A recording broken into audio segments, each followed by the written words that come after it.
I play, because I got bored of the other ones a little. Yep, that's a thing. Anyway, I got recommended to play the Stanley Parable, which apparently is the most screwed up game ever. And I've sat through the Mentium 2. Yep. Anyway, episode 1. Let's see where this nonsense takes me. This is the story of a man named Stanley. Hello. Stanley worked for a company in a big building where he was employee number 427. Just like Employee Hitman. number 427's job was simple. He sat at his desk in room 427 and he pushed buttons on a keyboard. Orders came to him through a monitor on his desk, telling him what buttons to push, how long to push them, and in what order. This is what employee 427 did every day of every month of every year. And you've not although shut up the others office might because? have considered it soul-rending, Stanley relished every moment that the orders came in, as though he had been made exactly for this job. And Stanley was happy. Good for And then Stanley. one day, something very peculiar happened. Something that would forever change Stanley. Something he would never quite forget. He had been at his desk for nearly an hour when he realized that not one single order had arrived on the monitor for him to follow. No one had showed up to give him instructions, call a meeting, or even say hi. Never in all his years at the company had this happen. What? This complete isolation. Something was very clearly wrong. Shocked, frozen solid, That's part of the Stanley found game. himself unable to move for the longest time. But as he came to his wits and regained his senses, he got control. up from his desk and stepped out of his office. They did. Sure. Okay. You're the boss narration, dude. Were you just a voice inside my head? Okay, that's locked. All of his co-workers were gone. What could it mean? Stanley decided to go to the meeting room. Perhaps he had simply missed a memo.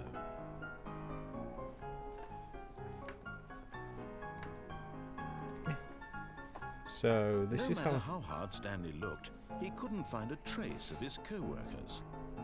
Thank you, voice in my head. This is how I imagine every computer game company offers. This would be my desk. I am the Stanley. I'm just looking around, and my mouse is broken. It's worth singing about. Pot plant. I love you, pot plant. Okay. Ooh. Oh. So I just realised clicking the wrong button for ages.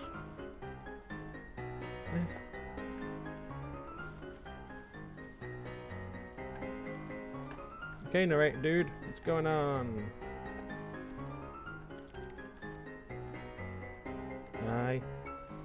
What? I like Mondays. Okay, a lot of crap I can't read.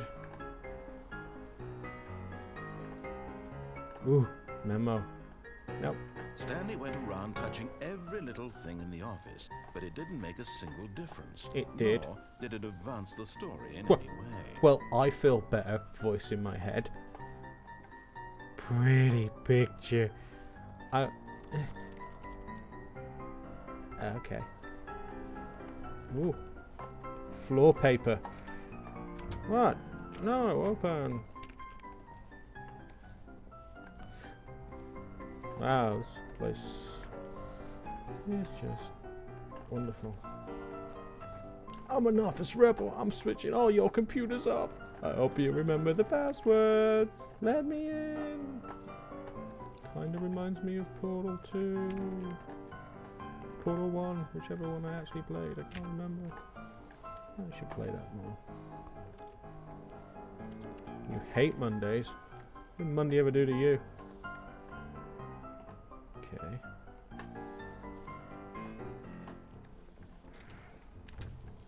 I must shut and try every door.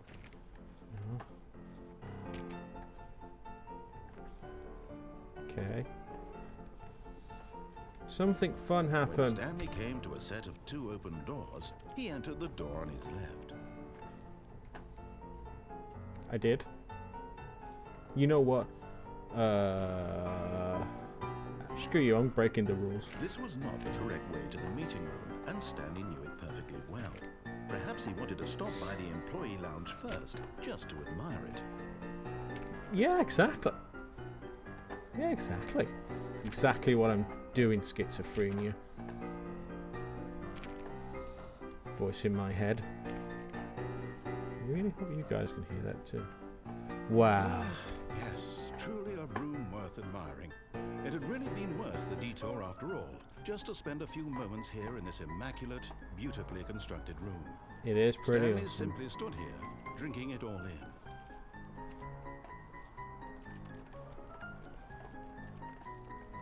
Blue glowy. It's alright. Yes, really, really worth it being here in the room. A room so utterly captivating that even though all your co-workers have mysteriously vanished, here you sit looking at these chairs and some paintings. Really worth it. Yeah. Why are you gonna be such a douche? I mean, totally, dude. This is like the best At way this to point, remember. eager to get back to business, Stanley took the first open door on his left. Did.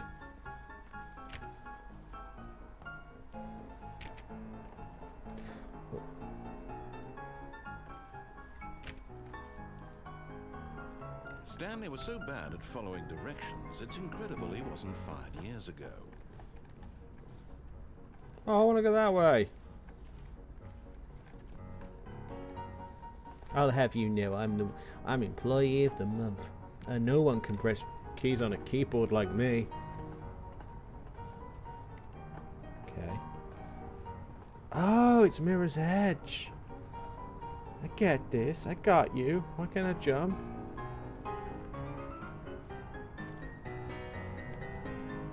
Look, Stanley, I think perhaps we've gotten off on the wrong foot here. I'm not your enemy, really, I'm not. Who are you? I realize that investing your trust in someone else can be difficult, but the fact is that the story has been about nothing but you all this time. I'm There's special. someone you've been neglecting, Stanley. Someone you've forgotten about. Please, stop trying to make every decision by yourself. I'm not asking for me, I'm asking for her. No, not Isabel, whoever she is. This is it, Stanley. Your chance to redeem yourself. To put your work aside. To let her back into your life.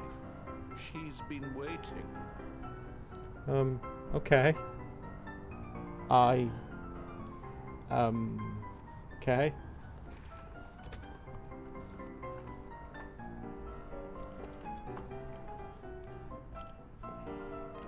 I don't want to go through the door. Hey, voice in my head, what should I do? Hello? Great, now even my schizophrenia is talking to me. Oh well. Whoa. That's her, Stanley. You need to be the one to do this. To reach out to her. If you can truly place your faith in another, then pick up the phone. Okay.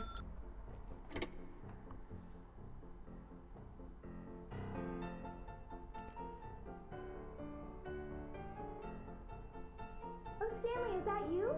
Hold on, sweetie. Sorry to keep you waiting. I'm just pulling the bread out of the oven. Okay. All right. Okay, there we go. All right, now, I want you to come in and tell me all about your day. Oh, good God. Gotcha. Oh, come on. Did you actually think you had a loving wife? Yeah, I could have a Commit their life loving to wife. you. I'm trying to make a point here, Stanley. I'm trying to get you to see something. Come inside. Let me show you what's really going on here. Depends. If I blink, will that thing kill me? Okay. This is a very sad story about the death of a man named Stanley. What? Stanley is quite a boring fellow. He has a job that demands nothing of him, and every button that he pushes is Hey, a baby. reminder of the inconsequential nature of his existence. Shut up, I'm chatting up the woman. Hey, baby. How are you? Oh, how Look at fresh is he already? pushing buttons, doing exactly what he's told to do. Now he's pushing a button. Now he's eating lunch. Now he's going home. No, I'm not. Now he's coming back to work. I'm One about might to make even beautiful, feel sorry sweet for love to a him, except mannequin. that he's chosen this life. Yeah, I ain't pressing you.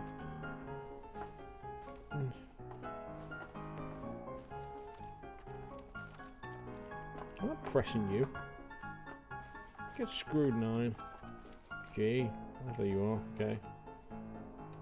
But in his mind, he can go on fantastic adventures. Like From behind Superman. his desk, Stanley dreamed of wild expeditions into the unknown, fantastic discoveries of new lands. It was wonderful, and each day that he returned to work was a reminder that none of it would ever happen to him. So accept your life. And so he began to fantasize about his own job. First, he imagined that one day while at work, he stepped up from his desk to realize that all of his co-workers, his boss, everyone in the building had suddenly vanished off the face of the earth. And life was Thought good. excited him terribly. I want to spend time with the boys. It's just stupid. Are you the voice in my head? Huh? So he went further. He imagined that he came to 2 open doors and that he could go through either. At last, choice. It barely even mattered what lay behind each door. The mere thought that his decisions would mean something was almost too wonderful to behold. Stanley's every guy I've stood behind in the subway queue. I don't know what sandwich to have. Although I've been staring at the board for 3 hours. As he wandered through this fantasy world, he began to fill it with many possible paths and destinations. Down one path lay an enormous round room with monitors and mind controls. Ooh. Down another was a yellow line that weaved in many directions, and down another was a game with a baby. And he called it the Stanley Parable. I don't have a story for kids. Or It was kids. such a wonderful fantasy, and so in his head he relived it again, and then again, and again, over and over, wishing beyond hope that it would never end, that he might always feel this free.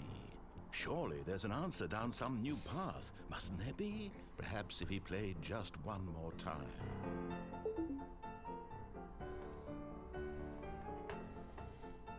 I'm having an affair. But there is no answer.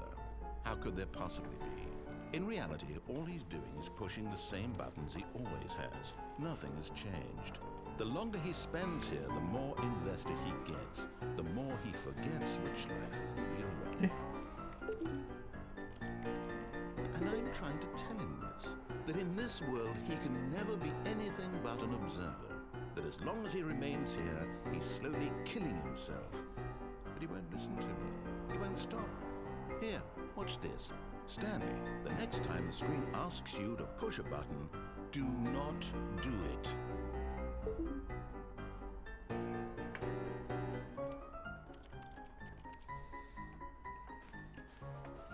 You're not the boss of me. You see? Guess you are. Can he just not hear me? How can I tell him in a way that he'll understand that every second he remains here, he's electing to kill himself? How can I get him to see what I see? How can I make him look at himself? Buy me a mirror.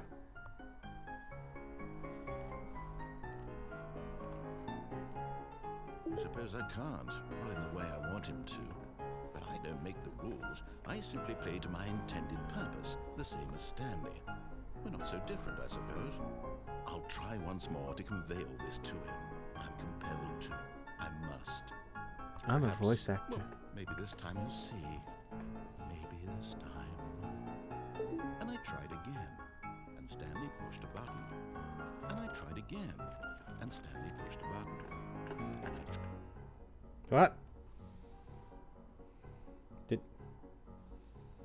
What happened? Did I win? Did I have the win?